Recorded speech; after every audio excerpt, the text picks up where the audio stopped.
Hi, so you're joining us here. My name's Ben, and I'm joined by Tom. Hello. And I'm going to say, because this is our second audio take now after we had some flubs of the first one, so I'm going to say We did exactly have the some same flubs. thing I said, Go for which it. is, it's not really joined with, it's in partnership, it's a joint thing. It's a joint thing. We've decided jointly. But at the same time, one of us needed to talk first because we got to kind of sit here and talk over each other, which isn't always a good time. So we're just going to, we have some stuff to catch up on, We do. so we're going to talk about it Yeah. Let's do it. with microphones. I'm glad we put this off for a couple of weeks. I am too. If for a bit of background, me and Ben decided on this a while back, and it was like, cool, let's do it next week. Oh, I can't. And it was like a couple I can'ts, and then it was watch this, and then I didn't have time to watch Black Mirror, which is what we're going to talk about. And now we've got time. Yes. We've watched it. We've just watched Doctor Strange as well. So we're actually armed with interesting things Yeah. from non-interesting people, which actually that's not a bad name for the podcast. Interesting things from not interesting people. We've decided. I think the idea, isn't it? We said this is going to be a short run thing because if it turns out to be crap, we can say we've done like 1, 4, Yeah. 6, something like that. So only a short number. Short number. If it's 3 stars or less, Well, call it quits. nothing but the best, mate. If we get 1 4-star review, then it's that's like it. this, It's like all Black over. Mirror already. It is. It is. So, dude, what did you think? What did you think of Black Mirror? For the record, I haven't seen any of Black Mirror Mm-hmm. until this new season came out with Netflix. Season 3, I think it is. But each season's only got like 1 or 2 episodes in it, hasn't it? The first two, I The think so. first Yeah, two, yeah. And then there's like a special. But I always knew about it, and like I don't know. So many people recommended it to me. I was like, yeah, I should watch it, but I just never did. But like I said to Ben, God, it's so bleak. It's such a bleak look of the future. It's amazing. It's a incredibly well put together program. Yeah, yeah. And I really, really like it. But I almost didn't enjoy watching it, but I did. Do you know what's really loved weird? My catchphrase has been over the last couple of weeks, have you seen Black Mirror? You need to get on Black Mirror and watch it. So obviously I've talked to my brother about it. Yeah. And he watched, and him and his girlfriend watched it, and they said exactly the same thing. They watched the first couple of episodes and were saying, we just don't like watching it. Like, No. we're enjoying it Yeah. and we want to watch it, but we don't like Right. being watching it. It's exactly the same thing. After that first episode, I felt like just getting rid of my phone. Yeah. I was just like, why do I have one? Because it's awful. For those of you that haven't seen it, I guess there'll probably be quite a lot of spoilers because we talk about it quite a lot. Yeah, yeah. But the first episode, basically, it's like Facebook's come to life and everyone rates each other. And if you're under a certain rate and you can't do certain things, like I have a job, Yeah. something like that. It's isn't like it? you've got to be good enough to, what is it, get on, yeah, they have like priority boarding on a plane at Yeah, one point. it's like number racism. If you're under like a 4, you're considered like a second class member of. Yeah, like, It's like that, isn't it? Yeah. It is horrible. Like, what I found interesting, I found many things interesting about it. What I also found interesting about it was the choice to participate in it. It's like the people who want to be highest most get sucked in the same. Obviously, like the point it's making is it's the same as it is with things at the moment. Yeah. Where it's the people who are so obsessed with it, they're the ones who live by the sword, die by the sword. You know, if Yeah, you get in, the definitely. more you get into it, the more you got to lose with it as well. Yeah, I thought definitely. that was really interesting. It kind of like really brought to life. I'm sure we've all got those people on Facebook that will post something just so you can see it, just so you can hit the like, and they're all like, Yep. even if they haven't had the best day, they'll post a picture of them and whatever they've done, like best day ever with so and so or whoever. And it's taken that to the extreme because all the statuses they post on whatever it is they post, it's all just to get the 5-star rating, and you can tell it's really fake because there's a really good scene in it where she like gets a coffee and like the little biscuit. And she clearly doesn't like it. She spits half the biscuit out. Takes a picture of it on her phone and then posts it. She gets loads of likes for it, upvotes or whatever it is. And then she takes a sip of coffee and is like, ugh. And I was like, it's so true. It's so true. It's so true. And I think that's what I liked about the first one. And I read an interview with Charlie Brooker, the guy who writes most of it. He must be twisted, that guy. I really like Charlie Brooker's stuff, mate. It is really twisted. But absolutely. And he was saying that he was debating the order that the episode should go in because he obviously the series doesn't follow on from one episode to the other. It feels like a shared universe, but then it also doesn't. Like there are people who've like tried to put it into timelines as well. To try and say, well, this one seems a bit more futuristic than this one. Yeah. But he was saying he didn't know how to open it, and apparently up until the Netflix release deadline, he was saying, oh no, maybe reshuffle.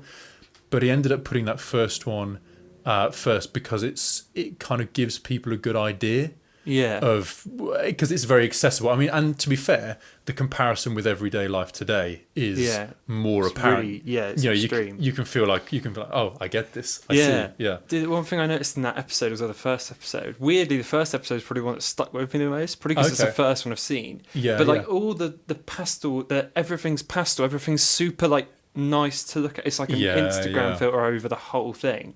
Like everything's I didn't pick up on that, but you know, nice. you're right. Yeah. And like they've all got the main character, whatever she's called, wears like that pink pastel all the time, and all the people that have got 4 or 5 stars over, they're all in these really bright colours.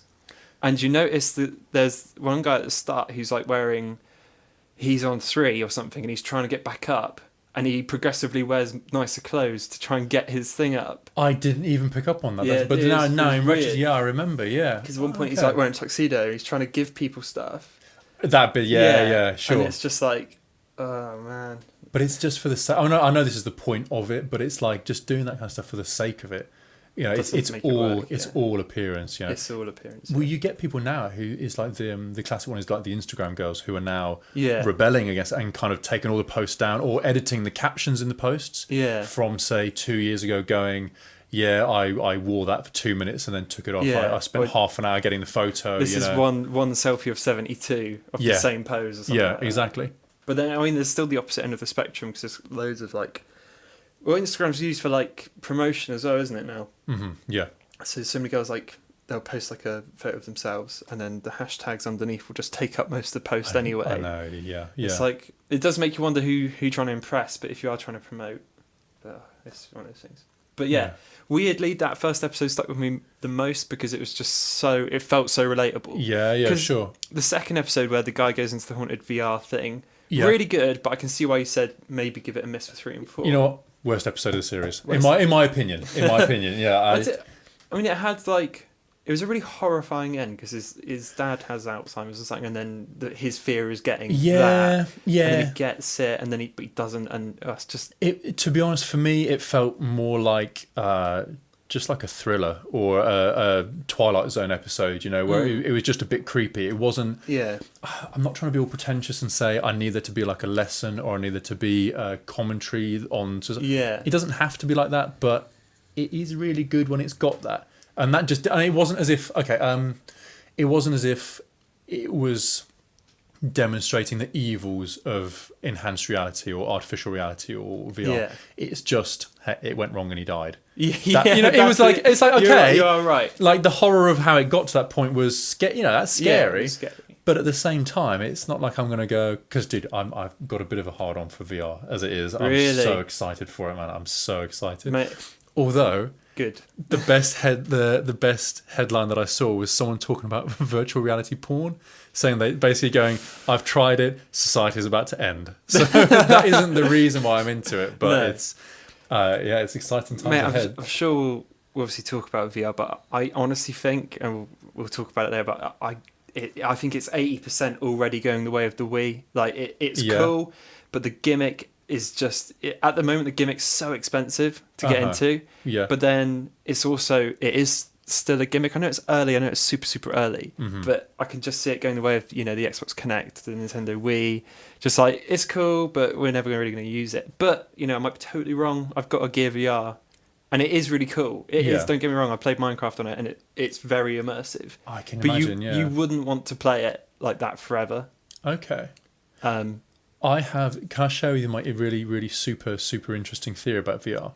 Right, and it's not. And by super, super interesting, each super means less and less interesting. but I have got an idea and it's just a couple of different bits of research that come together. So, so have you seen they do those warehouses where you have the circular tracks that you can walk on in VR? Yeah. So it's like you kind of rigged into it. Yeah, exactly. Yeah. But the idea is that if there's a small enough increment of you always turning right, say, to stay on the track. Yeah. As long as that's small enough, but your visuals ignore the fact that you're turning, or they counteract the fact that you're turning. So every time you turn, say, 5 degrees right, the visual stays. Right. So you'll eventually not realise you're turning, and they say you can feel as though you're walking in a straight line for hours and hours, but you're actually walking in a circle. Okay. Separate bit of research that I remember reading about ages ago was about hypnosis, where you can be hypnotized to experience time more. You'd experience it more quickly, or more slowly. Whichever way around you want to look at it. So basically, someone would think that each second is lasting 60 seconds. Yeah. And I don't know exactly how you test this, which makes it sound like really fudgy science, but apparently you can also get, so say you slow it down with ticking metronomes or whatever, you hypnotize someone deeper and deeper until they believe time's going really, really slowly. You can get 60 times worth of thinking done. So they've done creative projects while in this state, or thought about problems, that kind of thing. And they've come out going, I feel like I've been working on this for an hour. Yeah, when it's been a minute. Yeah. Blimey. It's really, really incredible stuff. Really cool. Yeah.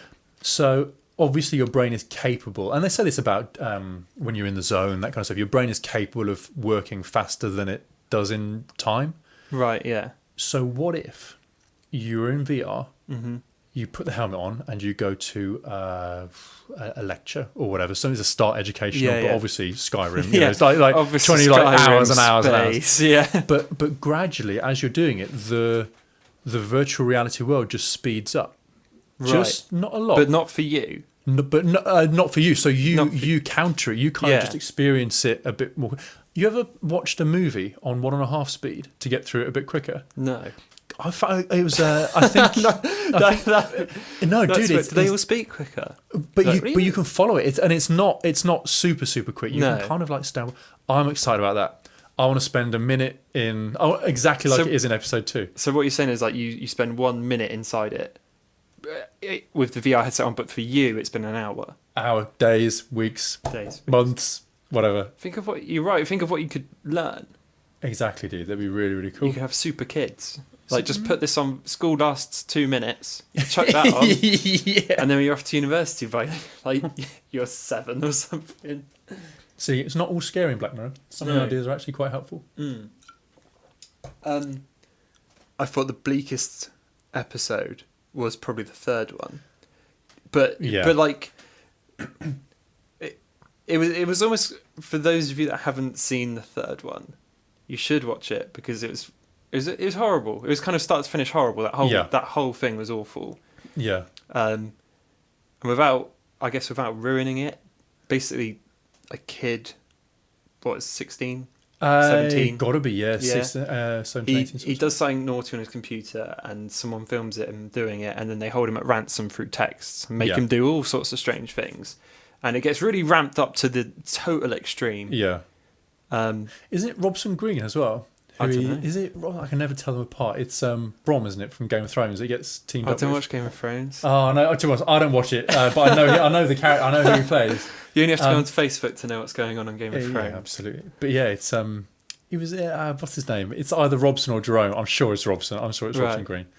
And it's intense. It is intense. And like, but at the end, they kind of deserve what they get, but they don't.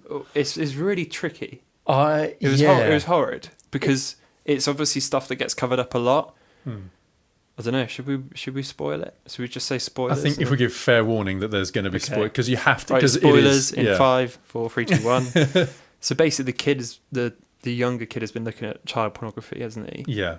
And all the other people involved have all done something equally awful, like cheated on his wife, or it was a racist comment in an email, wasn't it? Yeah. And it's basically a computer virus gets a hold of it, and the people that do it make them do horrendous things, and it ramps up to the point where they have to fight each other to the death at one point. That's it, yeah. And the people that are fighting to the death are both child. Well, it's the kid and another guy, who's going, I've done the same. Like I've been looking at. This is before you find out he's done it, isn't it? Yeah, and you don't find that out right until the end, because you assume for the whole episode he's just been caught jacking off to normal pornography. Yeah. Although I did notice it is hinted at the start, because it's so fresh in my mind. I literally watched it like a few hours ago. Oh, cool. Yeah. He picks up that toy and gives it back to that little girl. It's quite a creepy way of doing it. Yeah. And I obviously didn't think it then. I just thought he's obviously a bit weird, because he is a bit weird and awkward throughout the whole episode. That's the thing. Yeah, he's peculiar, isn't he? Yeah, and then they all kind of get their just desserts in an awful way. Now this is it's really dodgy, this, because I almost got. I think there's a few different messages, and my thinking about it has changed since in the aftermath of watching it, in the aftermath of kind of going through it, because it's almost like it's all people who made it's all people who could have just made a mistake. Yeah. Because I'm going to keep calling him Robson Green, even if it isn't that one. When he's saying in the car, going on about how because he was slept with a prostitute, or he called a prostitute. Yeah, he never actually slept with her by the sounds of it. Yeah, that he arranged to meet, and the way he talks about it as like a moment of madness, like I love my kids. I'm just bored, I guess. Now, you're like in talking about this. Obviously, these are things that you don't condone, but like with the racist comment in the email. There's understanding levels somewhere, isn't there? Yeah, you kind of... I almost wonder whether it was making the point of, do you deserve to punish... Who's got the right to punish these people to this extent? Yeah, because it's if it is like... Yeah, I mean, because aside from the creepy kid at the start and that kind of interaction there, I got the impression it could have just been that he regretted it so much because... I don't know. Like what he like. Maybe it was like a. This sounds really badly. Like I'm trying to defend this. But no. Not like maybe to defend it. No. But like maybe he feels. Oh shit! I did it once. It was stupid. Yeah. But now they've got me, and it'll never happen again. Exactly. Yeah. I mean, he's young enough, I guess, in that to not get away with it because that's awful. But he's young enough to be like that was an obvious mistake. It'll never happen again because throughout the episode he's bullied. You know, he's not not a happy kid, is it? He's not at all. Sure. He lives like a pretty awful life. Well, it's not as far as Black Mirror goes. It's quite a normal nice life. Yeah. It's quite good. But, he hasn't got spiders coming out of his face. No, nothing like that. But yeah, he gets bullied at work, doesn't he? And yeah. But his manager at work's really nice to him. Yeah. Which I don't know. It's weird, isn't it? It's weird. What I always enjoy about watching these episodes is the 10 minutes afterwards where you sit and you try and figure out how you feel about what's going on in it. You know? Yeah, if you can feel anything but bleak, then well done. Yeah. Because this is actually based off... I mean, this is really happening, isn't it? I mean, people have been blackmailed over webcam hacks. Revenge porn. Revenge like porn, all that kind of stuff. Yeah, dude. Just never send nudes. No, exactly. Don't do it. Don't do nudes. Although, I was really surprised the other day.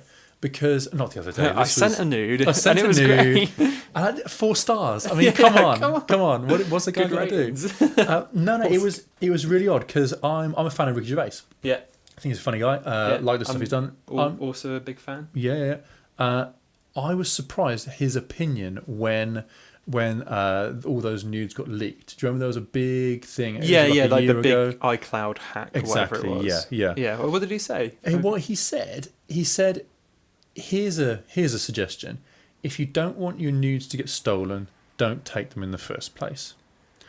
And now, I'm normally on here. I normally find our opinions align about different things. But like Jennifer Lawrence spoke about it because she was obviously one of the higher profile ones, and she was saying, "Look, my boyfriend was on the other side of the country. We're in a loving relationship. What would you say is wrong with what I did?" It just seems a bit prudish on his part. Yeah, it does. But then I do kind of agree with him in a certain respect because phones are so shareable and because I guess what he's trying to say don't take them on your phone because the phone is so obviously like, you just click share and it's gone. I know you can't exactly send a hard copy. I need to send you a Polaroid. Fax. It's coming over. Double Polaroid. But I mean, he's right because how many times have you been?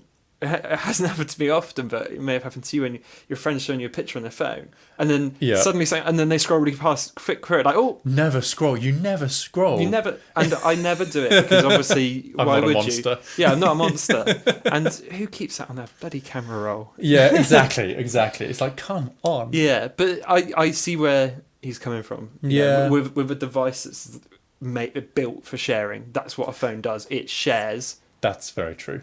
Don't take your pictures. Yeah. Maybe have a separate phone or something. Didn't it come out recently? Because the guy got arrested recently. I almost hesitate to call him a hacker because of how he just got the passwords. They just weren't secure passwords. That's what it came down to. So it's like 1, 2, 3, 4. Oh, access granted. Yeah, I think you're asking for it if your password's 1, 2, 3. Yeah. So that's a public service announcement. If your password is 1, 2, 3, please change it. Have you ever seen how safe is my password.net? No. It's something like that. If you Dude, type that sounds like type the password. Yeah, C, no, dude, C. it does. Yeah, no, it really does. It really, yeah, it really does. It assures you on the site though. It goes, not this one. We're not a malicious site, but you can put in theoretical passwords. Yeah, say, and see how. and it will tell you how long a computer would take to break it by brute force. That's cool. And it'll even tell you if it's like Dragon stands out as being one that you type in. It goes instantly. Your password is one of the top 10 used passwords for anything. You know. I'm just there like, all right, Dragon, change that. Yeah, just a note to self, change. I that. bet the worst one for parents must be just kids' names. Yeah, it must be. Yeah. I can imagine my mum's just being Tom. Tom. Yeah, literally 3 letters long. Yeah. Tom. Not even a capital. Just Tom. Knackered after the M. Like, God, that'll do. Come on. Dude, I've got a classically old email account from school. Like, your first email. Oh God. And the password for that, I changed it recently, but the password for that was so basic. Really? It was Game Boy. No, none of my passwords are now Game Boy. Yeah. But it was then. Yeah, but back then it was no capitals, no just numbers, no nothing, no spec. Game Boy. I was obviously obsessed. What was your email address? Don't laugh. No, that's why I asked. Don't laugh.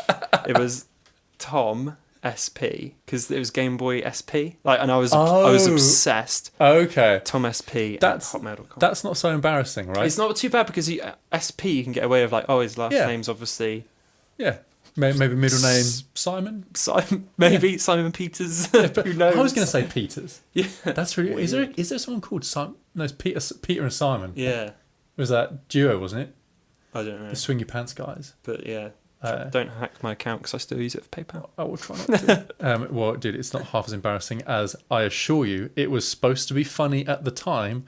Ben the Guitar God. Oh, fucking hell. Dude, I can't even bring myself to say it out loud now. Guess what my brother's was though? Oh, go on.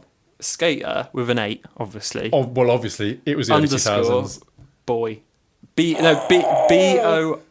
Oh God. Oh no. To be honest, I'm actually quite impressed that he managed to land that as an email address. Yeah, well, because that's high. That's good real estate. Early email days. Do you remember every girl at school email address was like XX_? Oh, dude, it's got to be lowercase x, capital X. Oh yeah, and then like Lucy Babe _XOXO at hotmail.com. Mate, I said every single girl's on MSN was just XOXO. Not to go down the nostalgia trip here, but yeah, MSN Messenger with the usernames was quite the piece of artwork. Mm-hmm. Speaking of nostalgia, though, you watched episode 4. Yeah. Episode 4 was great, and probably the happiest I thought of the entire run, because it doesn't take much, I guess. But so give us a rundown of episode 4 for people that haven't seen it, or people that are not going to watch it. More spoilers coming up. Yeah, I would say just all the spoilers, just all everywhere. The spoilers, because we're just mean. Yeah.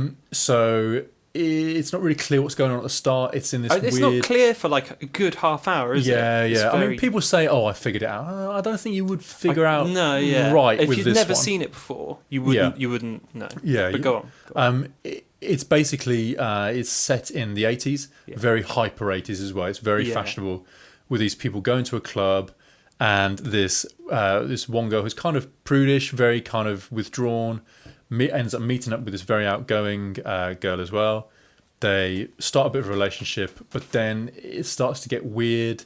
The clues are there that things aren't as they seem, like they always have to leave by midnight. Yeah. And then it's always exactly a week later that they meet. Nothing happens in between the weeks. No, and it's always the same place. Always same exactly locations, the same place. Yeah. Very similar. But then she disappears, doesn't she? That's what triggers it. Yeah, she disappears completely. And the girl, like you said, the reserve girl is a bit like, oh God, where is she? Because she's finally kind of opened up a bit, this reserve girl. I think they'd just been together for the night, hadn't they? Spent the night together. That's it. Yeah. And she's like excited to see her, but then just can't find her. And then she goes to this like nightclub, like Mad Max nightclub-esque kind of place. Yeah. And they're like, oh, have you tried checking another decade? And then suddenly things click that they're obviously in some sort of simulation. Yeah, they're visiting. Well, I thought time travel to start with. Yeah, I thought it was going to be like it is, holidaymakers in through time. I kind of thought maybe it was that. Maybe they get. I thought it was VR. I thought it was like going to be plugged in. They're just going to be sitting on the sofa or something. Okay, yeah. And then she goes to the 90s. No, she goes to early 80s first. It's like 1980. Yeah. Because it starts with 1987. That's goes right. back to 1980. That's right, yeah. And the cool thing is everything changes with it. So all their clothes, their hairstyle, the games or whatever it is, it all changes. That's it, yeah. I really like that. That was awesome. She can't find her in 1980. She goes to like 1996. Like, I only remember it so well because I've just watched it. That's right, yeah. And like she walks past that like AV store every time, so the TVs keep changing. So it's like 1980, they were proper boxy. Yeah. And then she can't find her in 1996. And then she goes to 2002. And like the TVs are now like flat screen or just like these new new tech flat screen. And then she living in the future flat screens. And then obviously all the clothes have changed and everything. And then she finds her, but she does look quite different because she's obviously now 2000. Yeah, a bit less neon. Bit less neon. Yeah. And then they find each other from there, don't they? But then I try to think what happens from there. The relationship kind of kicks back off a little bit, doesn't it? And then they start talking about the real world. That's very slightly they kind of like hint at it and they say, oh, you wouldn't want to see me. And then I initially thought, oh, maybe she's a guy or something like that, like a classic Black Mirror. It's an old huge guy at a computer, something like that. But I don't want to say, I'm going to be very careful here because I don't want to inadvertently give spoilers for a book that I know we've both read. Okay. But it's very similar to the end of that. It is very similar to the end of that. Yeah. Which would be another... That's another episode. Maybe we will. Yeah. Maybe we won't. Yeah, maybe. You'll never know when we're talking about this. But then I thought, it's obviously that. But then it's revealed that they're two old ladies. Yeah. And they're both in retirement home. And the prudish one is in a coma. Yeah, it's effectively pretty much dead. Effectively, isn't it? She's got like a breathing tube, she can't speak. And then they go and meet each other, or the sort, to a certain degree. But without getting bogged down in the whole episode, they effectively the prudish lady dies, but she transfers completely into the virtual world. It's that choice, isn't it? Yeah, and then the outgoing one is doesn't want to, thinks it's a crazy idea and all that sort of stuff, but then eventually decides to. Yeah, and then I guess the moral of the story, well, like the thing is, like, would you live your life knowing it's completely fake? Yeah. But to them, it is real because she slaps like the thing. She's like touching faces, and she's like, it's real. Which begs the question: if how you perceive something, how we touch, how we interact, how like you talk to people, sure. What defines reality? Because if that's all you'd known, like for instance, me talking to you now, if that's all we know, then how do we know we're not floating in a tube? I don't mean to go down. Do you know what I mean? I don't want to go down that route. But we are definitely floating in tubes. Yeah, but we don't know. For all we know, we could be. Like I said, don't want to get too conspiracy theory. Sure, just the man keeping us in tubes. And it's like, do you want to be young forever, travel through all these time periods, and have an amazing eternity, effectively, isn't it? But that's the thing, man. I mean, eternity, and it's a long time. It's quite a long time, yeah. I mean, because funnily enough, I was talking to my girlfriend about this not too long ago, in a different context, because there's a program that, or an algorithm rather, that was created by a woman whose boyfriend, I think, died. I could be butchering the details. I read about this. Where she had that basically just a program that would reply to her based on his previous texts and he had emails. died, hadn't he? Exactly, yeah. Dude, it was really sad to read through it. It's really sad, right? It was like not heartbreaking, but like really like, oh God. Like, yeah. But that's the thing, because she's kind of saying... in some of the messages she's going, oh, it's not really you, and he's replying going, what do you mean? And it was but she's obviously down about it, Yeah. But she writes like, I miss you and stuff, and it'll write back like, I miss you too. It's just like, it's so strange. Dude, that's not good therapy. But this is the thing, right? Because we were asking this question at the time. It just changes the dynamic of like death so much, because all of a sudden you're making the choice. It isn't someone's died and it's heartbreaking and oh God, we've got to deal, and it's dealt with and it's obviously horrible. You're actually going, I mean, what I know it's difficult. So I know that he's obviously already died. Excuse me, but if she decides to then turn that off or stop using it, or it's that then decision she's decided that he's dead. Yeah, I don't want you around anymore, even if it's this. But okay, so I know that's today's tech. Yeah. But then you look at, because isn't it one of them doesn't want to get uploaded forever because her this is the husband's outgoing not one. there. Yeah, this is the outgoing lady. And it's almost that choice. It's like, well, you have the option of living forever. Yeah. But you can also choose not to. Yeah, because she's not religious either, because she says, I think, you know, they're not anyway, because her daughter died and her husband died, and she's like, I was with him for 49 years, you know, all this sort of stuff. Why should I... She's actually saying, why should I have this eternity forever with a new love and all that sort of stuff when really my life was this?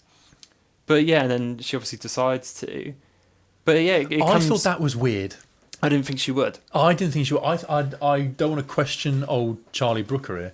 I almost wonder whether that would have been a better ending if she didn't. If it just got left, because that's almost a bit... It would have been more... I never really watched 4 episodes, but it feels like there would have been a more Black Mirror ending. Yeah, and then sure. This woman that has died has now got nobody in this new place. Yeah. I thought that would... I think that would be a bit more of a... Yeah, because it was all very quick, their relationship, wasn't it? I don't know. We don't know if there was more of it that we didn't get to see. Yeah. But it was all very, very quick, very rushed through, and then it was all of a sudden, right, now let's spend eternity together. Yeah. And you do kind of wonder whether... But also, I mean, think of the implications of that tech. This is what I didn't understand why it wasn't really explored. Yeah. Say someone's dead. Living people can go in and speak to dead people. Yeah. Surely that's the most useful aspect of that tech that no one's talking about. I guess it's a self-contained story, isn't it? But yeah, you're right. I mean, that could be...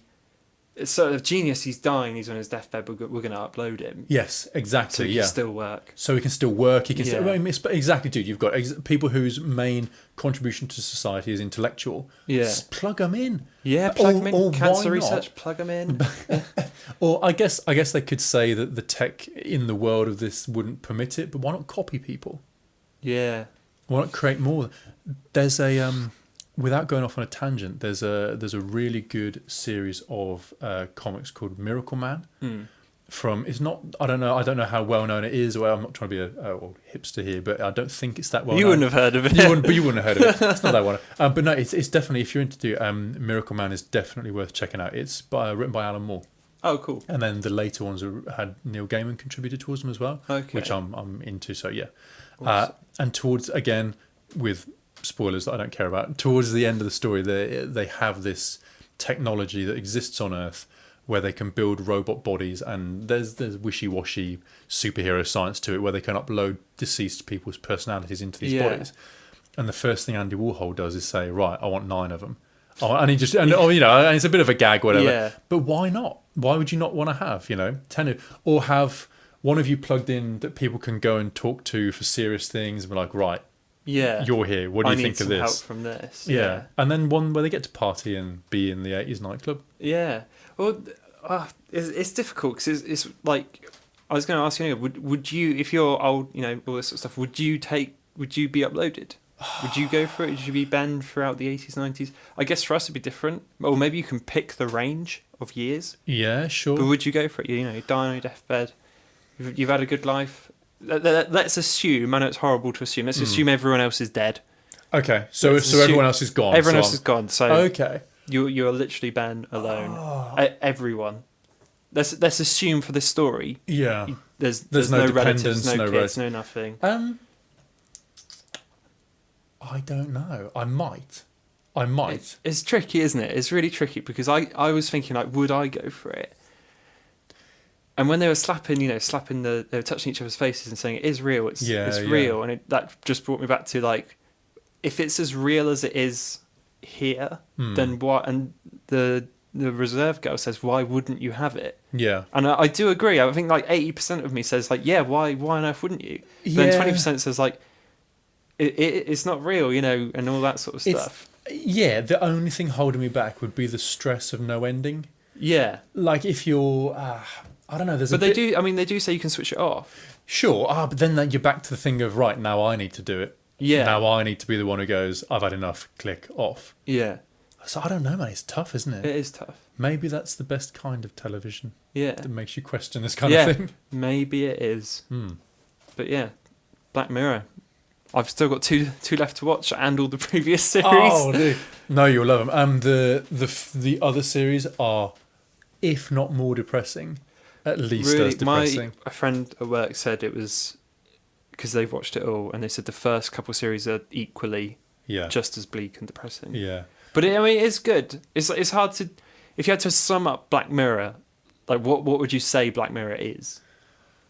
Because it's hard. It is difficult. I don't know. It's like a dark look at what technology can do. I guess. Yeah. With really twisted storylines melded in the true sense of it, I'd call them parables. Because without getting too hoity about it, but it's because literally they make you look at your life, even just for a minute, just for a little second, and go, "Oh God, I do that," or we are living like this, or that kind of thing, or so I don't know. Except for episode 2 with those spider monsters and that kind of stuff. Don't know. It was the funniest episode though, because the main character's quite funny. He's like, "Oh, it's got dicks coming out its mouth." That bit, I genuinely laughed at that bit. Yeah. I think that's the only time I've laughed in all of Black Mirror. The only time I've got to laugh. But yeah, Black Mirror is worth a watch. I would definitely recommend it to anyone. Dude, what did you think of Doctor Strange? Doctor Strange, Let's move on. We're moving on now. Black Mirror is Chapter over. 2. Chapter 2. Doctor Strange. I really liked Doctor Strange. I'm glad you said that. Because I really liked it as well. I like that we're in agreement about this. Good. One thing I did have beef with, and it's really tiny beef, because I thought it's actually two things. I thought the whole thing was great, and it was one of the first Marvel films where the soundtrack was decent. Yeah, because most Marvel films are just like, you don't know the sound. That's very true. Have you seen The Thing? Did I send it to you? Yes. And they're talking to these people in the streets. Can you name a Marvel theme? And none of them can. Yeah. Because it's all done basically with like what's called filler music when they make it, and then they get the orchestra to replicate that music. So like when something's sad, you hear the sadness. And when something's great, you hear the greatness. And it never has. No character has like a theme. There's like a very slight thing Captain America plays. It's like da da. But yeah, sure. Yeah. See, I think it's really important. It is really important because Joe and I, my brother and I, have a pastime of just singing random movie themes at each other when you have a life event that warrants it. Yeah. Like Terminator theme comes up quite a lot. Superman theme is obviously is a good one. But no, it's a shame that it's lacking. And yes, and you're right. Yeah, it was the first one. I was like, nice. Yeah, respect nice bit to that. of sound. If I had beef with it, the only thing I'd say is that in terms of, but then again, it's Should we do a spoiler alert? Yes. Yeah. This I think will. We're gonna this have will. To. I think this would definitely include spoilers. Okay, go for it. But to be fair, my beef with it is something that you could probably guess without it being spoiled, which is just the general plot structure. And I get that. I get it because that's if they play it very safe. It's a safe plot. Yeah. Absolutely. Like Disciple gone bad. He doesn't think he can do it. Comes into his powers. Defeats the big scenario. Bad. End of the world, and then everything's okay. Yeah. So barring one or two bits. My beef, like I said, 2 bits of beef. Do you want to finish your beef? No, sure? Dude. My beef is. So my first bit of beef is he gets very powerful very quickly. Sure. Like, which maybe that ties in with like he's the one as such. Maybe that ties in with that. But like he's basically having his first like fight with mystic stuff with all the spells and that. Yeah. And he's effectively kicking ass at this early point, and you're like, holy moly, because there's a character in it called the Ancient One who's like his teacher and like all seeing, all powerful. Yeah. And then so that was my first bit of beef. I thought he got very strong very quickly, and he kind of held his own against big bad threats. Yeah. Which is I guess is kind of the par of the course of Marvel films. They all kind of which is fine, but a second bit of beef, which I thought I was certain was going to happen. Like, when you watch a movie and you're like, this is going to happen next. And if I'm wrong, like, holy moly. Basically, the Ancient One, big spoilers, the Ancient One dies, doesn't she? Yes. She gets, it's a pathetic death. She gets stabbed by this other guy with some sort of glass. They conjure it, don't they? Yes, they do, They stab it. And just before this has happened, Benedict, Doctor Strange, Strange has just given a big monologue how he doesn't want to kill. He's like, because he's just killed somebody. He's like, I'm never killing again. There's got to be another way. There's got to be another way. But then, there's got to be another way. And then I thought, because there's a fight towards the end of everyone's involved, and the Ancient One's going out with some guy. I thought Benedict, after giving this monologue, was going to jump in and stop them. Like, we don't need to fight. No more death. No more death, no more swing. And then I thought, as a mistake of that, she would have died because he intervened, and then he'd feel responsible and then take over. Sure. I was convinced that was going to be the storyline. Yeah. But she just dies, and he's like, by there. Yeah. Do you know, I do have a secondary beef, like a B beef. It's like a B-rate beef. Because you're talking about the kind of glass. I thought this is the anti-beef before the beef. I thought the effect on their little weapon thing, I thought that was really neat. The effects were I thought it was really cool. Yeah. Like that one in particular, where there's not really anything there. It's just clear. Like, it's not glowing lights, it's not green flashes. It doesn't look overly fancy, but it looks very effective. It's just like a distortion in the air almost. That was quite a cool thing. My beef is, and this is a really weird thing, the CGI when she's talking to him, when she's in the astral plane, and she's talking to him. This I very rarely sit in a movie and go, oh, the effects aren't great here. But it was the fact that it was a drawn out scene where she's talking to him, and I remember looking at her going, I'm sure you guys can do better than this. I mean, so when they're talking on the balcony, and you almost just see the bits of them that are under some light. Maybe that's what it looks a bit like. Like, you don't see the shadows. And I didn't notice that. In fairness, I noticed some bits of, like, you'll see it in really odd, like The Matrix is like a really good example of, like, when CG was like new, and you can tell it's CG really obviously because they look a bit shiny. Yes, like everyone looks a bit shiny, a bit sloppy. Yeah, when they were jumping off the walls and that happened a couple of times, and I was like, that doesn't look great. But overall the effects were stunning. Oh, blowing! Yeah, absolutely. Awesome. I thought just the not even just the execution of it, but the thoughts behind what to do. Because it was almost like this kind of clockwork. Everything was properly mirrored. Yeah. It was like, because everyone was saying it looks like Inception with the buildings folding over, but they kind of take that to a whole new level. Yeah. It's not a copy. No, it's exactly. Similar. It's like they've taken one split thing that happened in Inception, and just gone, right, now what if we did that haywire, a lot, and did it to itself. Dude, the bit where his fingers grow more hands and more fingers that grow hands and fingers. That's a really surreal moment, because he's in that kind of space for like 2 or 3 minutes. Yes, and it's very odd. Yeah, very, very odd. Did you watch it in 3D?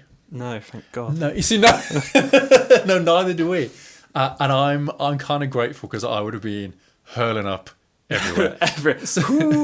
But I wonder whether that whole section was deliberately a 3D maybe it would section, have been better. The thing is with, like, we don't have to get into 3D because I could rant about 3D for ages, but I don't wear glasses for every day. I wear glasses when I'm driving, and I wear them to cinema or when I'm watching TV or whatever, because it makes it so much better. It's like super HD. But then when you've got 3D glasses on top of glasses, it turns into this nightmare where everything's kind of reflecting back in your eyes. And 3D glasses make everything so dark. Yes. And the action turns to mush. It just turns into this kind of like... Yeah. And it's really hard. I don't like it, personally. See, I thought Avatar was great in 3D, though. We don't mess with Avatar. We don't. That's a good one. That's like a really good use of 3D. See, this whole conversation goes into maybe the thing about VR as well, because it still feels a bit gimmicky. I know it's not. Yeah. I don't want to be an old man or anything and be too critical of it, because I get that it's interesting, it's exciting, but it still feels a bit gimmicky. It's so new, isn't it? It's still so. I guess the first video games probably felt very gimmicky, like Pong. They're a bit like, oh, this is crap. This will never take off. Well, someone made a really good point about VR as it relates to video games and movies specifically. Yeah. I mean, because for one, you start to imagine a point where a VR movie is interactive. That's a video game. Yeah. Well, I guess it technically is. At what point do they cross over? I mean, things like Metal Gear Solid or Call of Duty gets cited as being quite movie-like anyway, or at least quite cinematic. You do watch. Well, no, it is. I mean, people say that Call of Duty is half cutscene and half fighting. Sure. Yeah. Which, I mean, it is true to a certain degree, but it does add to the whole, like, holy crap. Because the set pieces in Call of Duty are just, like, stacked up and up and up. Yeah. Initially, when you first, like... Modern Warfare 4, for instance, we've both played it. Yes, when the first level when the ship starts filling up, super crazy, like, oh my God. But now that would seem relatively tame. Yes. Whereas in Modern Warfare 3, which you've played as well. Yes, I did. Yeah. Yes, that's right. There's a level in London where you're underground and the tubes roll. Yes. And that scene, I thought, this is crazy. Yeah. This is like next level, Yep. insane, would only happen in a video game sort of thing. Can you imagine being in that, but in it? Yeah. Yeah. But there was this, I forget who it was who was talking about it, saying that for example, when we first started making movies, full stop, when people started filming the theatre, that's literally what they do, because they didn't understand what the tech was now capable of and the things you could do with it. They literally, the movies you'd go to watch in the cinema would be a theatre with a camera set up in front of it, and they'd perform the play, essentially, and then they'd just take that video off, and that's what you watch in the cinema.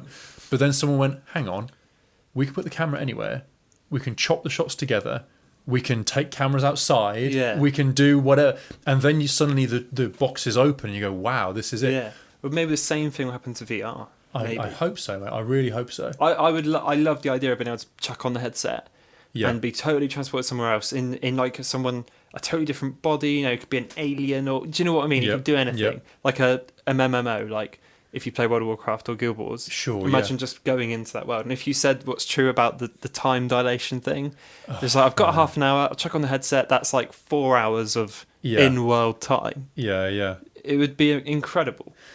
But there is another side of this, though, which is that, and this is another thing that relates back to the idea of being uploaded after you die. Yeah.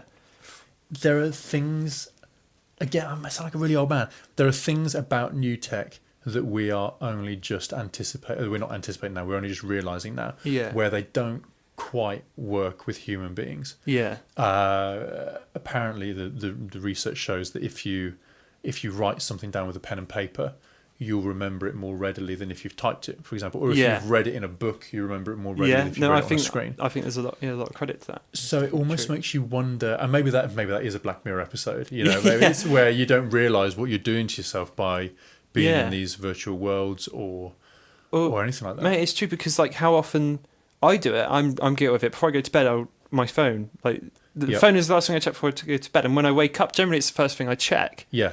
Whether that's, you know, for me now it's changed from Facebook or Twitter. I just check the YouTube thing, because that's now more important to me. I'll see what's happened overnight, like who's watched it, if I've made any more money, which is always like, that's always nice. Always something nice to read. Yeah. But that's totally changed for me. But it's still bad. I know it's bad because sometimes I'm awake after I've checked my phone. Yeah. And I'm like, that's awful.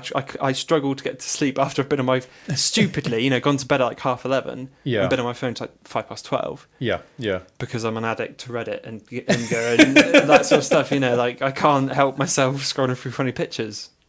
But Vine has now died, so luckily that's one section carved off for me. I've got an hour back a day now. Yeah. But man, it is true, and that's, God knows what sort of damage that does to your eyeballs, or just your brain in general. Like I got onto I don't think it exists anymore, but do you ever see Flux or Flux? Yes. I think, didn't iOS absorb this now? Yeah. Perfect. So you can set a timer, but mine's from 10. The screen goes like an orange hue. Like an orange hue, yeah. See, being an Android player, I have to have like a third-party app to do this. Now, I'm not allowed to have it as part of the actual OS, but it's. I don't know if do you find it makes a difference? Not so far, but you know, if it does, then great. But I'm still checking my phone just as much as I used to. The thing is, like, I'm glad we kind of got to iPhones and Android and all that sort of stuff. Because you've jumped ship, haven't you? I jumped ship. I was on filthy scab. last year, I just got rid of my iPhone for an Android phone, because I cut a very, very long story short. I started a YouTube channel where I started reviewing technology. Mm-hmm. Maybe we'll talk about it as a different episode. And I had to chop and change phones a lot, so I could review the phones I wanted to review. And to do that, I had to sell one to get the money to get the next one. Then I sold that one to get the next one. And it's just been a never-ending thing of sale, buy, sale, buy, sale, buy. Sure. And if you do it quick enough, which I have been, you don't actually lose that much money. Okay. You still lose money, obviously. Sure. But if you do it within a month, those phones are kind of released, then you lose 30 quid, 40 quid.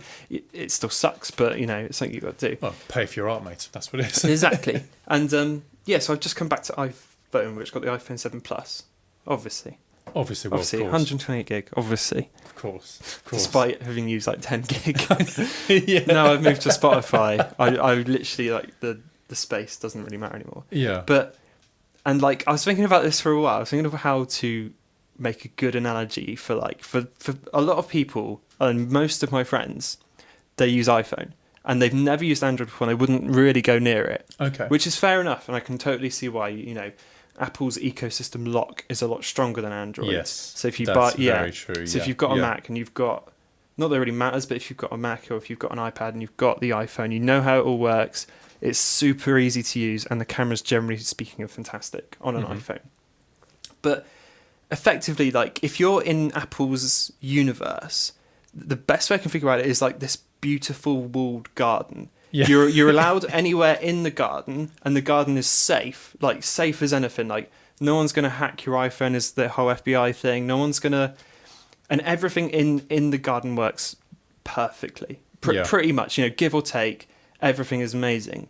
And when I switched to Android, it was like, oh, there's a field outside this garden, sure. and you can do whatever you want. You've got simple things that, like downloads folder. Yes. Something as basic as that. But the thing is with the Android field, we'll call it, is that it's amazing, and you can do whatever you want with it. There's no rules. You can do what you want, but the field is plagued with some bad stuff as well. Bandits. Like bandits, yes. Yeah. But like, it's not perfect, but there's a scope for pretty much anything. Like Android got like VR way before. iPhone still hasn't got VR. Technically, Apple hasn't like endorsed it, but like Samsung, you got the Galaxy Gear headset, all that sort of stuff. Yeah. But the thing is and you'll probably notice it on your phone, your Samsung and Android and Android 7 Nougat, whatever it's called, it's just come out. It's very unlikely any Android phone over a year old will get it.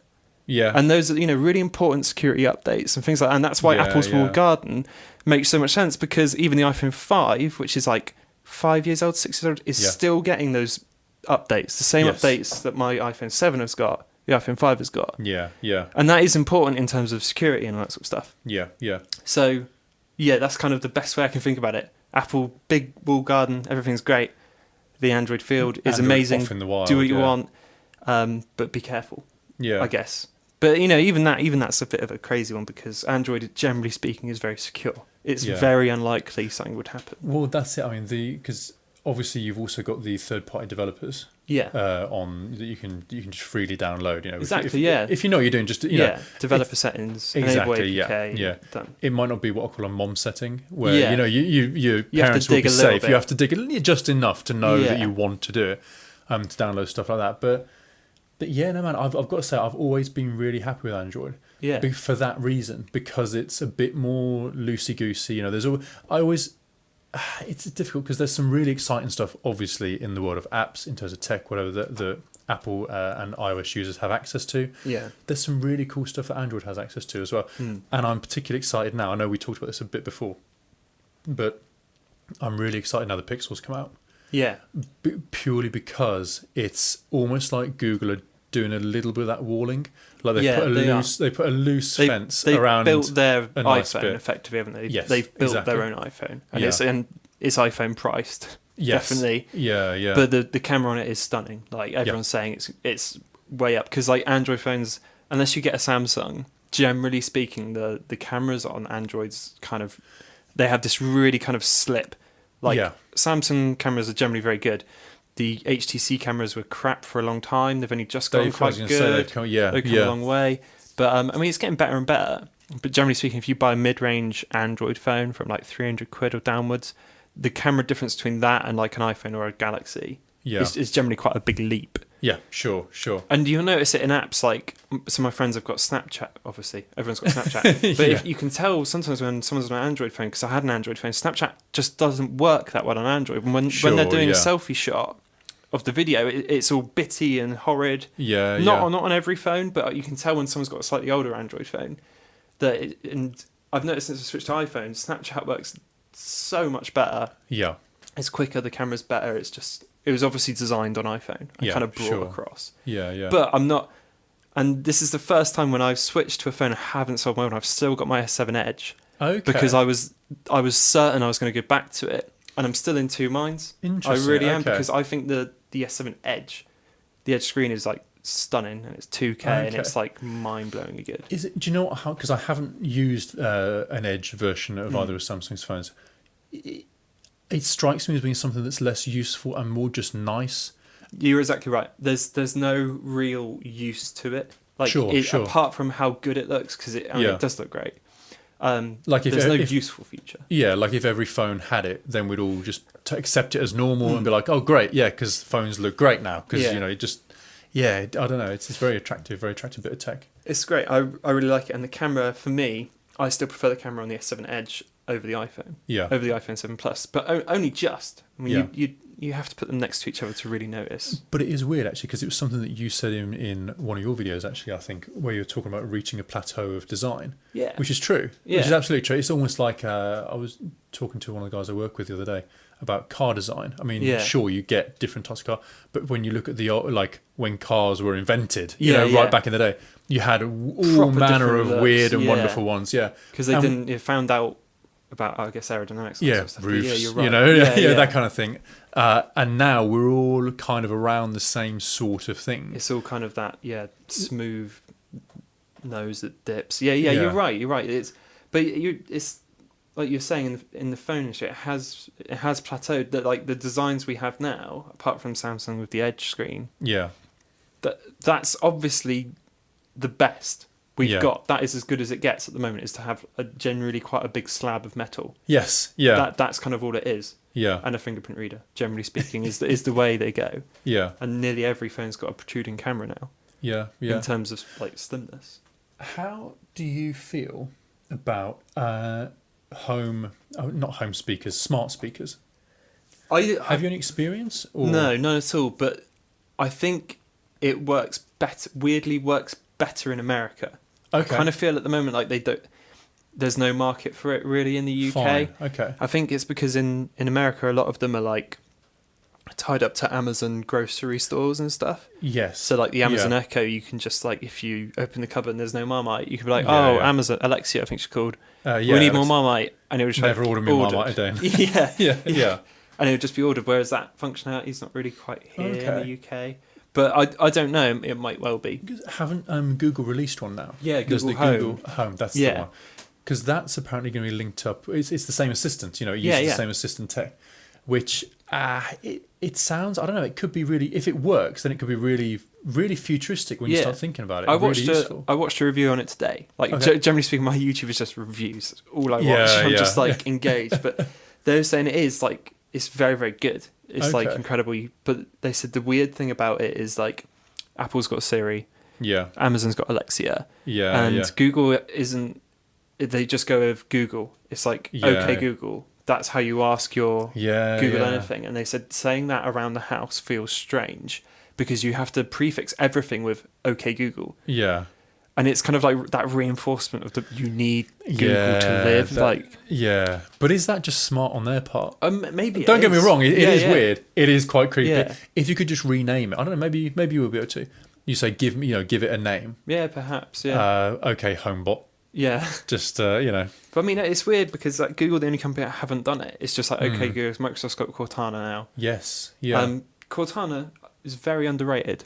Okay. Because I've got a Windows Phone laying around and it's on Windows 10. And I don't use it on Windows 10 because you need a microphone adapted all the time, which obviously for a huge number of reasons people don't want. Yeah. And including me, I particularly want something listening all the time. But even despite my phone listening all the time, Cortana. God no, that's everywhere. But there's a Black Mirror episode right there. Yeah, absolutely. Yeah. But no, it is. It's good. You'd be surprised. Okay. It's just as good as the others. The trouble is, I need to take the plunge at some point. But what normally happens is whenever because I've got Cortana on my PC. Yeah. Obviously, we've got do sort of Google search now. You can do Google Now, that kind of as it was and what have you. And this is what I'm worried about with Assistant. If I'm looking, because I've been looking at picking up a Pixel, it's when it doesn't work the first time. That's it. It just turns me off from it immediately. They were saying this sometimes, depending obviously where you are in the house, or depending on like just a number of factors, like with everything. They said when you have to ask it more than once, suddenly it's rubbish. It's like they just say when you ask it to play something and it just doesn't do anything. Yeah. Suddenly it turns into a useless piece of Google. Equipment. I could have done this by now. It's like smartwatches. It's like most of the screens are off. and you raise it, and obviously it detects when you raise it, but it doesn't always detect it. Yeah. So by the time you've done that and it hasn't detected, you're wasting your time trying to find out the time. And a normal watch would tell you straight away, and it's literally one glance like that. Yeah. But yeah, someone made a really good comparison the other day, because I remember watching a TED talk. I think it was a Ken Robinson TED talk a while ago, maybe, and he was saying that he could guess how old everyone in the audience was because of who was wearing a watch and who wasn't wearing a watch. Yeah, he's saying because nowadays the time's everywhere. Yeah, very and that true. and it's like I'm an opinion sponge on this kind of thing. I was like, okay, yeah, that makes sense to me. I logged that away as and I spout it out at parties like now. But then I read something the other day. Did you know? Did you know? Yeah. Have you ever noticed how people don't wear watches anymore? But then I read someone made a really good point. It's like the whole reason we put watches on our wrist is to stop getting something out your pocket to check the time. Yeah. It's like the equivalent of a 21st century fob watch. Yeah, it's like, I'll just check the time. Hang on, let me get it out of my breast pocket on the gold chain. Exactly. Flick it open. Do people got those wallets on their phone? Yeah, they flick open. So I don't know. I mean, I wear a watch. I generally do wear a watch. I'm not wearing one now, but I always wear one to work. Yeah. And recently, I've got a Pebble, which is like a basic smartwatch. Yeah, sure. Like they're e-ink display, lasts for like a week and all that sort of stuff. Shows your text and all that sort of thing, and that's pretty much it. But you'd be surprised how useful that is at work, because I wear the Pebble on the inside, so I'll have the screen stealth mode, as we like to call it, facing the table, like that. Sure.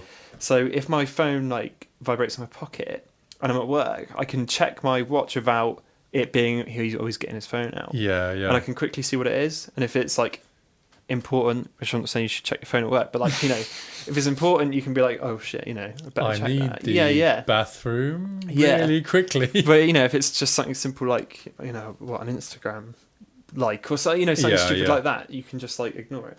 Man, you got to unhook. Cool. You got to unplug. Go go back to nature. Yeah, man. But I mean, those pebbles, I'm really enjoying it again at the moment, because it's got they're so cheap now. They're like 50 quid. Oh, and wow. It's like a full on Android. You can basically Android open field. You can do whatever you want with it. Send pre-canned replies. Speak for it and all that sort of stuff. iPhone's very locked down. You can kind of check it and that's it. Yeah. But they're great. I mean, I've enjoyed that a lot. But then I do have like a standard watch as well, which I wear to work. But I stopped wearing it recently because I've had half term off. I find that watch is just too smart to just wear like a t-shirt. That seems weird. Yeah, it's like, by the way. Oh, that kind of smart. Sorry. I'm wearing a watch. Yeah. It's too intelligent. No. It knows. It says, Tom, don't take this left turn. You don't want to do it, mate. It's a bit too clever for his own good. And the Pebble's a bit more like, I don't know, it's a bit more sports. Okay. Plastic. You can wear it with anything. It doesn't look silly. Hey, no, man. That makes sense. That makes good sense. Maybe I've just got the wrong watch. Just as you're all about your image, man. You need to work on your image. But no, yes. Speaking of, I know we wanted to talk about this. We talked about this book. We did. One of the last times that we hung out. Yeah. Show Your Work. Show Your Work by what's he called? Kleon with a K. Kleon with a K. I always want to say Aston, but it's Austin. Austin, it's not Kleon Austin, yeah. Yeah. And it was like his second book after like Steal Like an Artist or something. Steal Like an Artist, and then this one, which is this is the third one or something. Yeah. And it's called Show Your Work. Yes. Yeah. Which was really kind of like at this point when me and Ben were hanging out. Was that your engagement party? Congratulations. Yes. Thank you. Yes. Ben had just found out about my YouTube channel, which I could say we'll probably talk about it some other time. Yeah. But I we're never going to talk about it. It's like the longest running gap. Yeah. I deliberately not, when I made this YouTube channel, very quick roundup when we talk about it eventually one day. Yeah. I didn't tell anyone about it. I just made it because I wanted to make it. And it wasn't important, for me, it wasn't important who saw it. And I didn't put it on Facebook. I didn't put it on Twitter. I made everything separate for it. I specifically didn't make a Facebook. I just made a different Twitter account and I made a YouTube channel with a totally different email, all that sort of stuff. Kept it very low key. And I thought if people find it and they like it, great, but I ain't going to sing and shout about it because that's not the reason I'm doing it. In a weird way, I was doing it for myself because I was watching so many reviews and I was like, I want to review tech. Like that's what I want to do. Like, and I just had since you were this big. I know, since I was yay high, and I just had an effort moment. I was like, I'm going to do it. I've got something that's relatively new, and at this time, my girlfriend just bought a camera, and that kind of pushed me into it a little bit as well, because she wanted to do YouTube, and I was like, so I did get lots of inspiration from her, in fairness, and because I was into tech anyway. When she got the camera, I was like, oh, I've never really played with cameras before, so it's like a whole new thing. I was like, wow, cameras are actually really cool, and you can get loads of different lenses and all this sort of stuff, and I got really interested, and then I started it. But what were we talking about? But show your work. Show your work. You're professional through and through. Professional, yeah. Anyway, so YouTube channels, blah, blah. So I'm a year into it now. Anyway, Ben showed me this book, and Ben had just found the channel kind of organically, I guess, in a way. Yes. I hadn't said anything, and he said, oh, I didn't know you had a YouTube channel. And then I explained that to you quicker. That's it, quicker and than better, that. More eloquently. And Ben showed me this book that he had, and I ended up buying it the next day. And do you want to explain it? It's like it's a very short book. It's almost like a toilet book, isn't it? Yeah, it is. It's I mean, you can read it in one sitting. No problem. Literally. Yeah. One log. It's it's divided into 10 chapters. Each is loosely a piece of advice, or each chapter is very self-contained. Isn't it? It's very focused on the chapter title, and it is just about being creative healthily and effectively, I guess. So I'm guessing you'd recommend it as well. I would recommend it to anyone. Yeah, definitely, because it applies. If you're like an artist or a video maker or anything creative, doesn't matter. Musician, if does it, whatever's builder in some respects, I guess. If you build your own like stuff like you do. Oh, sure, It all makes sense if you do anything creative effectively. Anything where you have to make something that then potentially might get seen. It's basically a book on process, isn't it? It's show your work, and it's basically, he talks about how your process is almost more important than the final product. Yeah, that's kind of what he talks about. Well, and it's very good. It's weird, isn't it? Because it's like another bit of advice that's floating around at the minute in different circles, is that you have to love the training to love the game. Yeah, exactly. If you don't like the work that you have to put in to make these things, and I don't want to branch off too much here, but it's that whole criticism of the X Factor culture, where people are seeing that all they have to do is just show up, enter a competition, exactly, have a lucky day, have a lucky few weeks, and then they're a star. And the worst part is people think that's the only way. Yes, a lot of them think like, well, how else would it happen? Yeah, exactly. Instead of noticing that everyone has been successful with the just overwhelming minority of exception here. Yeah. The majority of people who've done well of some kind of creative pursuit are the hardest working people that you've ever met. Yeah, definitely. It's day in, day out. My favourite story is Stephen King wrote his first novel while he was sat on top with a typewriter on top of the washing machine with his wife holding a crying baby in this tiny apartment, because it's the idea of, if you want to make it, you'll make it. Yeah. It's never going to seem easy, you'll never get all the green lights in a row where you've got time, you've got the ability and the facilities to do it. Yeah. You're always going to be fighting something. Dude, the book made me realise, weirdly, without getting too deep, the book made me realise that being creative in general is a choice. It's not something.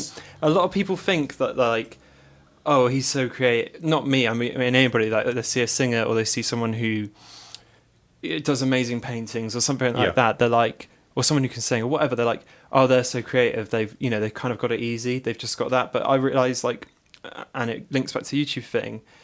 It was a choice. I decided to do that, and then talent is just a pursued interest, like to the extreme, and that turns the interest into the talent. Exactly. But I agree. At some point, some people can sing off the bat. They can, but a lot of that would be down to just their confidence. Like, oh God, I really want to. I really want to be able to. Well, this is the thing. I mean, singing is a good example. No one opened their mouth the first time. No. However, wherever you trace it back to, however early it was that they first did it, no one opened it the first time and belted out perfect song. Perfect. No, nobody. That does not happen. No, it's a choice. It is a choice, and some people are generally better than other people. Sure, obviously, because we all are. It's almost like, I feel like, and I think this is covered in the book if I remember it as one of the chapters, but the biggest thing that I think stands in people's way, and this is the people who I think we're talking about, where it's almost like they see it as being a foreign world or a foreign language, like, oh no, you're this weird group of people who are creative. Yeah. The biggest thing that stands in those people's way from getting on from where they are to being part of that group is just doing something that they're not afraid of sucking. Yeah. Like, just do it. Just make it. Exactly. If you want to have a go at recording a song, just go and record a song. Yeah, just find the bits you need to... YouTube is so good now. I learned everything, how to edit film, how to even take film on a camera, how to use a DSLR. I learned everything I know from YouTube. Literally everything. See, that's like... And it took a while to learn. My first videos, I looked back at them recently, I'm like, God, these are crap. Yeah. But that's good. I'm glad they're crap, because it shows that, there was like, okay, how do I not do that again? Yeah. Or you just learn while you do it. Like, well, I'm not going to use that shot because it looked crap. Yeah, that didn't really work how I thought it would. Yeah, exactly. And like you say, a lot of people... But my brother's a bit good with this. He won't listen to this, but he's a bit good with this. Like, if something doesn't have like an instant payoff, sure, the interest is gone. Okay. And he's like, "What's the point? Yeah, it hasn't worked." Yeah. And like, there's no through thought with it. Okay. And that's fair enough, because that's just his perspective. Yeah. But then that's why I think a lot of people are like that, because we're now in the age of instant payoff. That's very true. And that that all links back to phones and technology and all that sort of stuff. And you know what? Sorry, I don't want to make too big a link here by jumping in, but it's almost easier to portray yourself as having made progress when you haven't. Yeah. With the crafted Instagram feed. Yeah. Where you say, oh yeah, I'm just surfing again today. Here I am, like, catching some good waves, and everyone will go, oh, you must be doing pretty well. Yeah. And then it's so easy to appear like without having to put the work in, and actually, I talk about surfing like I know anything about it, but that's just an example. But it's because it's so easy to give the impression that you have done the work. Yeah, definitely. It's sad, really. It is. But I mean, going back to the whole, like, I guess creative in general, but there's like really big peaks and troughs of it as well. Like, you'll put something out and you're like, God, I'm really proud of that, and it's awesome. Yeah. And then you'll have like a total trough where everything you try just doesn't work. Yep. And I think that's such a big part of it, because there was times when I didn't make a video for like a month, and that felt like too long. Sure. Because now it's once every 2 weeks or once a week if I can. Yeah, and that's been going pretty well. But back then I was like, God, I haven't made one in a month, and I was getting a bit, not depressed. I don't really get depressed in that sense about it. Sure. But I was feeling a bit crap about it. I was like, I want to keep it going, but I just don't know what. At the time, I didn't know what to do. I was like, what can I do? And it literally just took an hour of sitting down and really thinking about it. And I was like, let's do this. Well, the nicest thing about it is when you feel responsible to yourself. Yeah. Like like you were saying, if you're not looking to impress people with the videos necessarily to start with, it's when you want to do it. That's the strongest motivator. That's exactly. the thing. Dude, it's so true. I didn't want to get too far into this, but no, I've been offered quite a lot of sponsored videos, which is when a company, generally speaking, a smallish company from Amazon, will say, hey, we like your channel. Do you want to try out this phone case? Or do you want to try out these wires, and you can give some away? Yeah. And I took, when I was like 6 months in, someone contacted me like, oh, we'll send you 10 wires if you make a review video for them, and you can send them out to your fans. Okay. And at the time I was like, oh, kick ass. Yeah, why wouldn't I do that? Sure. Yeah. So I did it, and I realised when I was making it, I was like, I actually don't want to do it. Yeah. And the video came out a lot worse for it. And I got offered another one recently. I did a poll. I actually did a poll on Twitter, and I said, what do you guys think about sponsored videos? Yeah. If I did one, what would you think? And I'm showing Ben the thing here.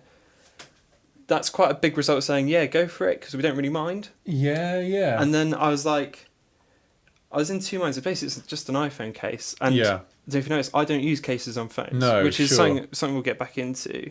And I said, and then I ended up just tweeting this, which says, despite it being a landslide of people being okay with a sponsored video, I've decided not to. Yeah. And what I tweeted after that was, quality content trumps freebies or pounds or money. And like, for me, that's quite fair important. Enough. Dude, because, that's very bold as well. That's. I know, because it would have been really easy to be like, yeah, cool, send it over. Yeah. But for me, that's boring. Yeah. And I don't use cases anyway. Yeah. So it'd be lying. Yeah. This case is really cool. Yeah. But I'm not going to use it. And the thing is, because you see people sometimes make really crappy review videos because what they've done is they've had the same opinions you've got. Yeah. But then they've got to the point of like, well, I'll show them. And I don't think that's fair. No, it's not. It's not fair for you or the company. No, exactly, because the company, a company would want. Of course, they want their product reviewed. Yeah, you can see why they do it. Yeah, exactly. And it's you can free see why it would advertising happen. for them. Yeah. What is it? $40 to send you whatever it is. Exactly. Yeah. Nothing. Yeah. And that's the mental thing about it as well, isn't it? I mean, who was I listening to? Shay Carl, who's a YouTuber. Right. Does a daily blog, a daily vlog, which I think he's actually stopping soon. But he was talking about how with the different metrics you get on YouTube now, advertisers can be so precise with. It's like, imagine if you'd had the same metrics you get on YouTube with TV in the 60s or in the 70s. In the era when advertising was really pushing through TV and it was really starting to get its teeth in. Imagine if they'd have known when someone had watched their show, not just through viewing numbers and polls, but if they knew, and they knew which households had watched it, and they knew the age range, exactly, they knew the age range. Yeah. They knew the point in the video where they stopped watching, or they knew the advert where everyone went, "Oh, change channel, this is rubbish." Yeah. Imagine how that would have changed the whole industry, and that's what's changing it now. Yeah, it's crazy power in many ways. Yeah. But like YouTube have just done this thing where if your channel has profanity, you can't earn money from it anymore. Because advertisers don't want to put. Oh. So this is quite a new. This came up as a really big deal. Like lots of YouTubers are saying, "What the hell?" Yeah. My content just because it's got swearing is no less valuable. Yeah. Yeah. And it ties in with this other thing how YouTube works. For anyone out there that uses YouTube will know this. But if you make a video, there's if it's 10 minutes long or more, YouTube put in 2 adverts, so you get double the money effectively. Yeah. And PewDiePie, world's biggest YouTuber, took the piss out of it quite in a big way because basically because a few other YouTubers did it as well, and he was like, "Tell you what, I'm going to do it as well." So he finished his video, left his video camera recording just of his chair. He had gone. And it was just 4 minutes of nothing, but both adverts are in there. Yeah, and he's like, "I'll earn double money from this," but YouTube don't know because it's all just a system. Yeah. So they just use the, it's an algorithm. It's just What was it like the sounds to sleep by as well, or sounds to fall asleep to? Oh God, I'm completely blanked on the name of the band who they gamed Spotify to earn the money to go on tour. Oh, really? I think they made thousands of dollars from it as well. It was just, I think it was 10 tracks of silence that were just over 30 seconds, so they qualified as a track on Spotify. Really? Or they met the minimum album length, or it was something like that. So, and they tweeted their fans, said, "Just put this on and go to sleep. Put it on while you sleep. Put it on repeat." And they were saying, that's how we get the money. Yeah, that's how we get the money. And they were saying because we need to have thousands and thousands and thousands of plays to get anywhere near decent money for our it's true, mate. You need. I read this, it might be totally off now, but I read it probably about a year ago. Yeah. You need 5 million plays on Spotify a month to get minimum wage. I remember this because this is what made me sympathise back in the day with when Lily Allen spoke up about it. I remember she was part of it, saying, "I don't care if people pirate it because it's not me that's missing out, it's the labels that are missing out." And this is me talking from, as someone who's running a record label, admittedly deliberately to make a different way of doing it than that. But for a traditional label model, that it's kind of true. Yeah. I mean, the way it all trickles down and the number of pockets that need to get filled on the way down is ridiculous. I mean, I guess it's bad for everyone in a way, but she's right. She probably earns such a micron from what the label would earn. And it all, But it's the standard, it's like the standard refrain now, isn't it, from bands who are going, "We've got to give it up. We've got to stop touring. We can't afford to do this, can't afford to do that." Dude, because it's true. The thing is with Spotify and things like that, they work really well for a big established act like Rihanna, Eminem, Metallica, all these bands that get millions of plays probably every day. Yeah. But if you're a small band, or if you're like an unsigned band or whatever, Spotify doesn't work. No. Because you're never going to get enough plays you have to earn 50 quid minimum. Yeah. You're never going to get that many. You might do. Oh, it's ridiculous. And then effectively it's free. So you're basically saying to everybody, our product's worth nothing. Yeah. Here it is. But I mean, the whole music industry is like a big can of worms. It's all totally kind of changed. I watched a good video about Spotify specifically recently. I think, and it was saying that it's going to change the music industry, but it's not going to destroy it, and it's not going to. A lot of people are decrying it as being the end of the music industry. they're citing how, like exactly like this, where people don't get paid properly. Yeah. They can control who's popular to a certain extent. Yeah, because of how stuff. Exactly. And, yeah. Playlists and. But then they were saying, well, you know what? People were concerned when recorded music became a thing. Yeah. People were concerned when vinyl was a thing, or when tape cassettes came along that you could re-record easily across. Yeah, CDR, lossless came along. Yeah, exactly. Yeah, whatever. Lossless stuff came along, and people were like, "Oh, now you can just keep making free." And then obviously we got into downloads and away from there. Yeah, but nothing's going to destroy it. I mean, it'll change, and there'll be a lot of people who will miss out while they're operating with one foot in older ways of doing things and going forward. Yeah. But you know what? I mean, home recording now is cheap as you like to make at least simple music. At home and kind of rough and ready at least. Yeah.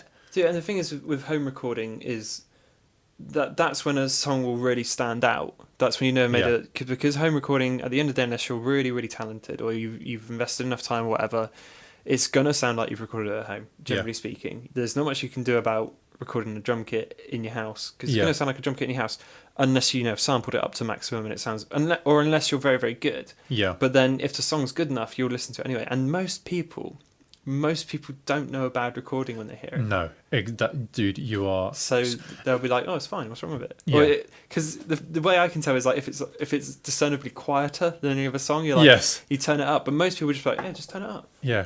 But I'm like, it's just hasn't been mastered or it hasn't been mixed properly, and that's why it's so quiet. And I guess that's part of a curse of being into it. Well, no, exactly. That's it. And do you know? Speaking of which, you've now ruined film for me because of you put me onto that Every Frame of Painting. Such a good YouTube channel. It's such a good YouTube channel. But now I've started. I was watching. I watched through Luke Cage. Yeah. Did you watch that? I'm on episode 8.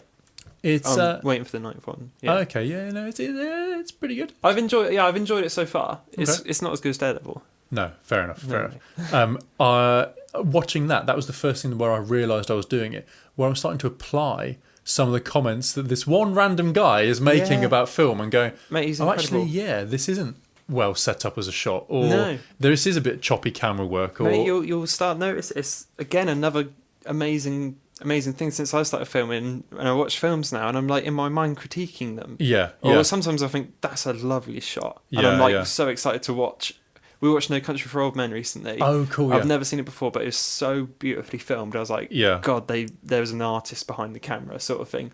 But then you can watch some other stuff, and you're like, what are they thinking? But do you know what? To kind of link this together, though, do you know what that smacks of is people who've worked through terrible equipment, not necessarily on that film, but in the past, where you learn by doing it badly, where you make your mistakes and you learn the most difficult way of doing something, so that when you realise you can do it with one button, it's like you've earned it. Whether it's learning Photoshop, if it's learning After Effects, anything, any kind of software, for example, or physically filming, physically making things. You learn the hardest way possible to do it with the tools you've got. Yeah. And then you really, it's like that. It's like a cold beer at the end of a hot day, like a long day, It's like, just push that. Oh, do you know you can just do that here? Yeah. Man. But for those of you out there that haven't seen Every Frame of Painting, it's on YouTube. Amazing if you're into any. He did like really good ones on Edgar Wright and like visual comedy, and there's the Jackie Chan one is probably his most viewed. That's incredible. Yeah. And he picks apart films like you've never seen. And one of my favourite films, which I've only seen recently, is Drive with Ryan Gosling. I love that film. And he does like a short one. It's like a 4-minute video about that, and it just basically talks about the shots because that's really well filmed.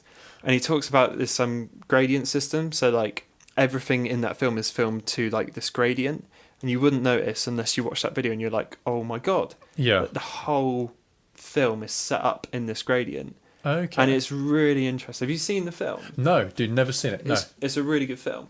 But if you can watch that afterwards. Yeah. I literally, we were with a few mates and I chucked that on. I was like, we need to watch this now. It's only 4 minutes. And like some people that never watched into films or anything are like, wow, that was amazing. And it really makes you think like, whoa. But this is it. It's almost like lifting the curtain, isn't it? It's like, this is what Austin Kleon's talking about in that book, where he's saying people want to see how things are made. Yeah, they do. Because the minute you show someone, like we recorded a track, the band that my brother and I do together for the label, we recorded a track where we sequence drums through it.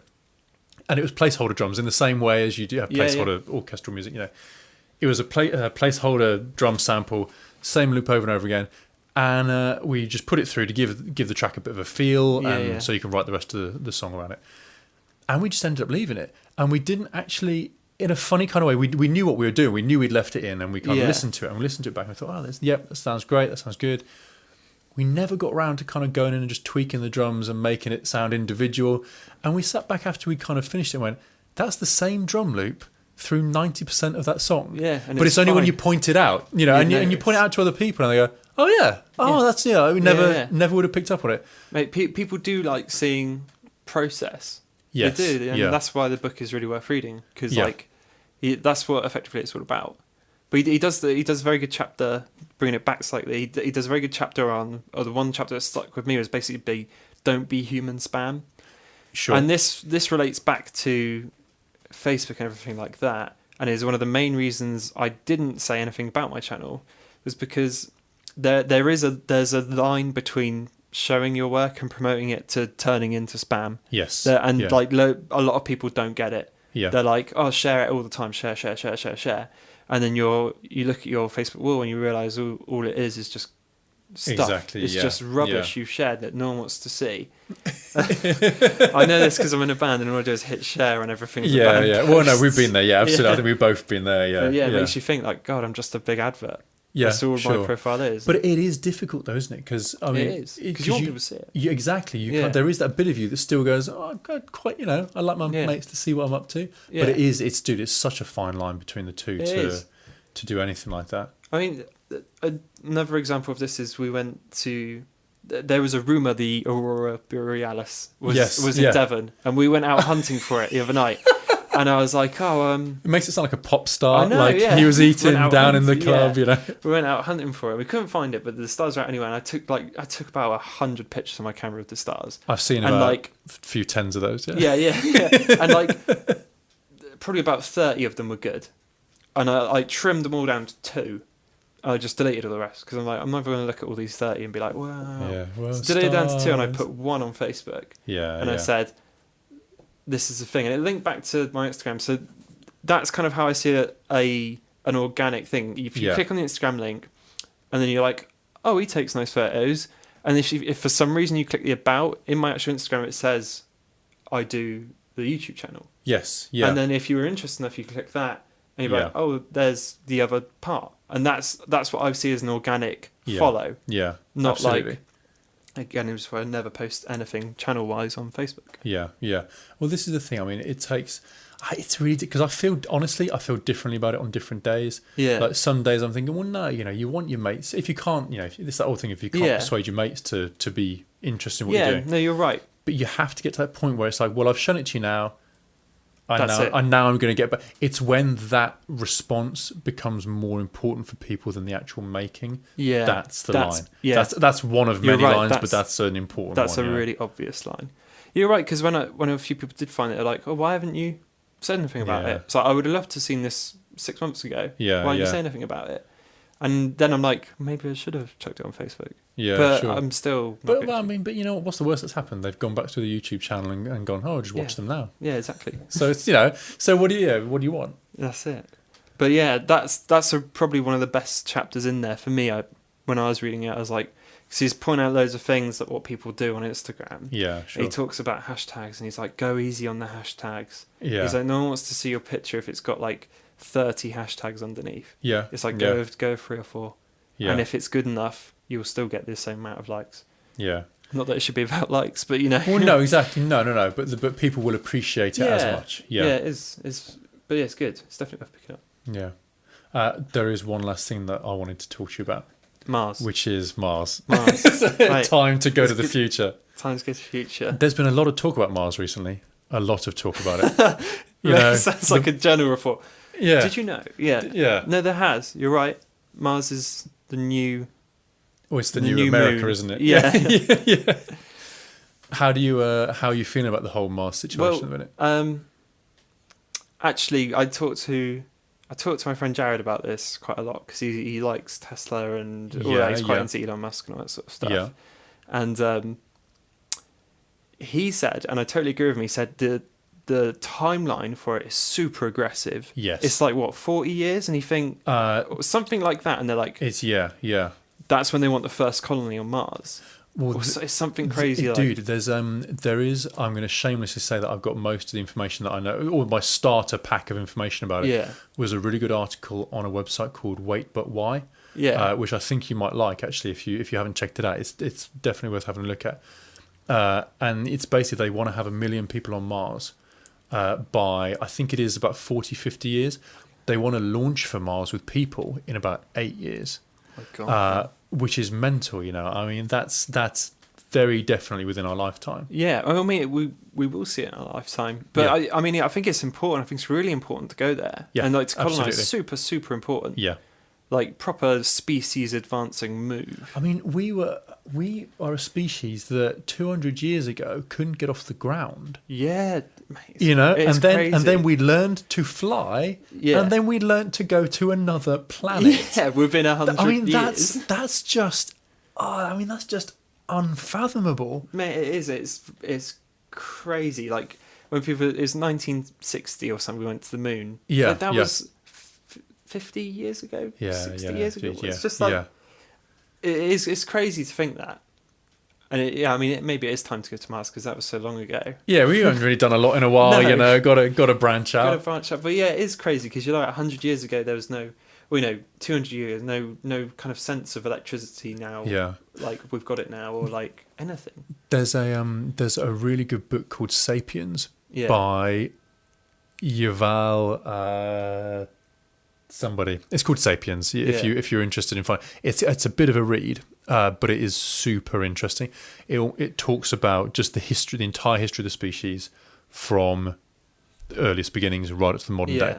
All of it's really interesting. It's the way that it kind of makes everything lead on one thing to another. So it almost seems inevitable the way that money was invented, or religion was invented, or society as we know. So there's a really good bit in it where he's saying that if you were to fall asleep, say in the year 1000 AD, and then wake up 500 years later in the year 1500 AD, it might be slight differences, but you pretty much know where you're at. Yeah. If you fall asleep in the year 1500 and then woke up in the year 2000, it would be a completely alien. Different planet, yeah. Exactly. I mean, a completely different planet. Dude, that's kind of cool because in the Shawshank Redemption, bit of an odd thing. Go on. There's that old man in Shawshank Redemption that's been in prison for like 60 years or something, and he goes back out, and the world is totally different. Yeah. And he's like, he ends up hanging himself, doesn't he? Because he can't function anymore, and that was like 50 years. Because he was like, I assume, went in the early 1900s or something, and then comes out in 1950,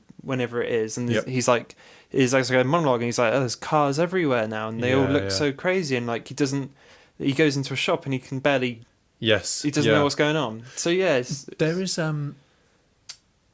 what was I about to say?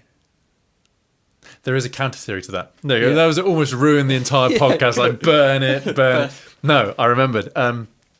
People were saying that's why we had so much 1950s science fiction. It was really crazy, really out there, really mental. I mean, whether literature or film or whatever, or comics, what have you, is because there was so much advancement from the first 50 years of the century. People were expecting the same advancement, the same rate. So by the year 2000, crikey, we'd be flying off in rocket ships around the world, or that kind of business. You can see why. You can see why they'd think of that. Yeah. So I feel cheated, to be honest, if nothing else.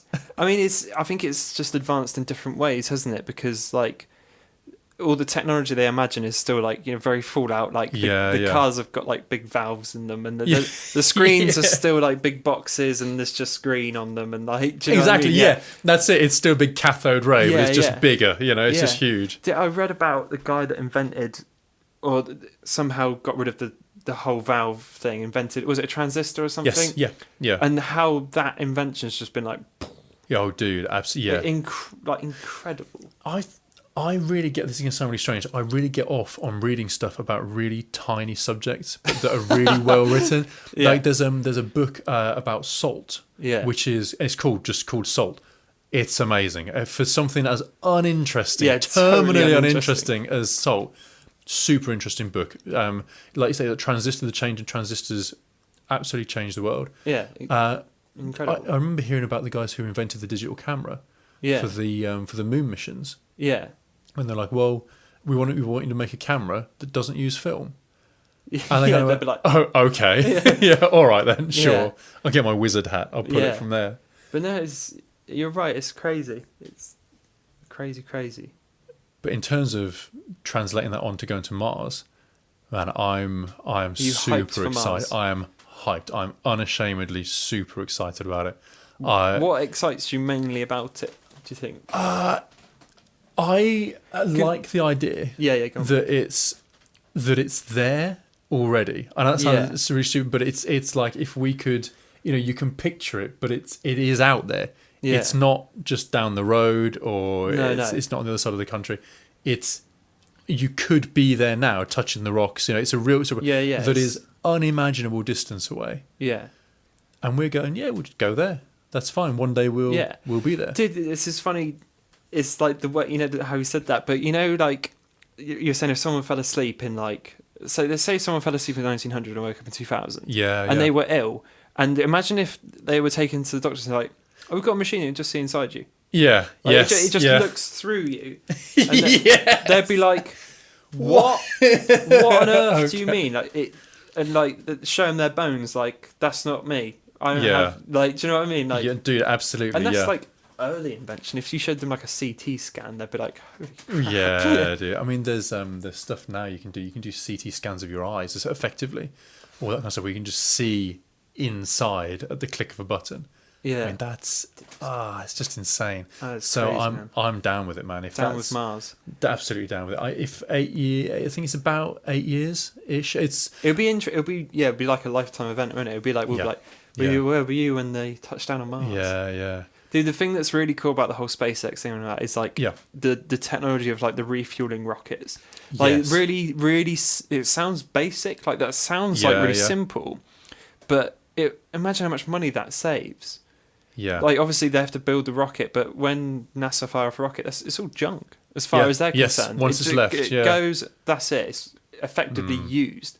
But they've gotten to re-land. Have you seen it re-land? That's incredible. It's literally science fiction crazy cool. And they just.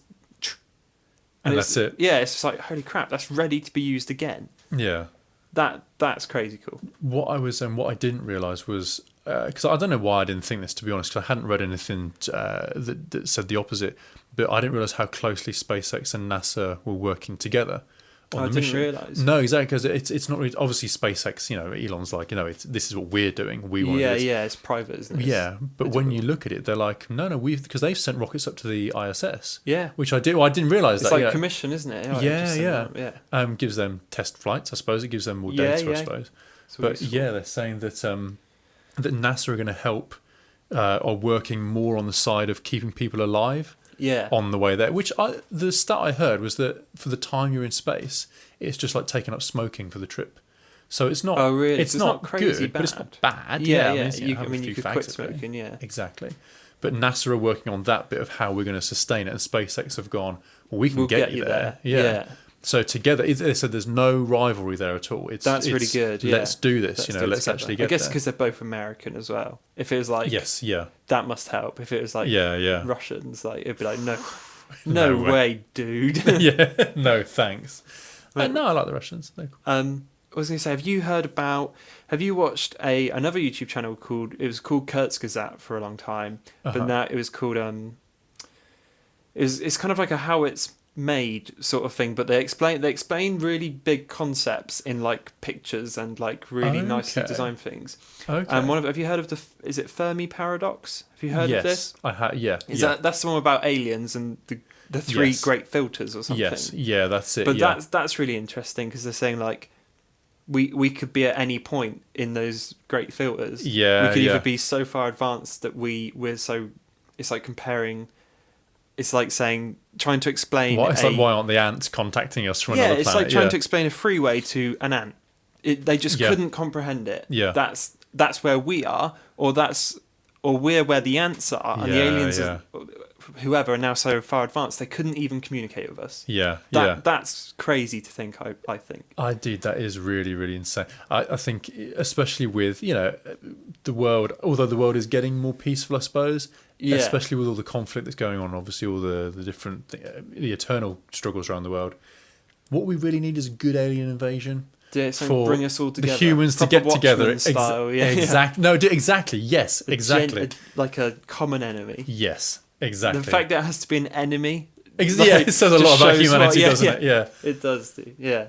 We need a good old nuclear invasion of evil. Yeah, a big vagina we monster need another to big appear evil, in, to appear in New York. So we can all be nice to each other again. Oh, man. That's crazy. Well, mate, I think I've said everything I want to say. We've covered it all. Well, dude, I mean, I think if we call it that we're going to do a handful of them. Yeah. Until we get tired of it, until we get sick of it. Yeah, dude. Hopefully the interface has worked. That smoke coming out of it looks pretty normal. Hopefully the recording is good. Everyone who's listening to this is going to know us personally. Yeah. I'm positive of that. But if people want to find you online on Twitter, where would they find you? They would find me at... Actually, do you know what? They'll find me at Byte Review, which is BYTE Review. That's probably the best one. Perfect. For this sort of thing. They can get hold of me at Benji Wanlung. Cool. On the Twitters and pretty much everywhere else. On the Twitters. And if you've enjoyed, then let us know on the Twitters. Yeah. Send us, I don't know, or pigeon us, or just come and find us. Throw rocks. Give us a little tickly tick. Whatever it is. Will be cool. Awesome. Awesome. We'll leave it there then. Bye. Bye.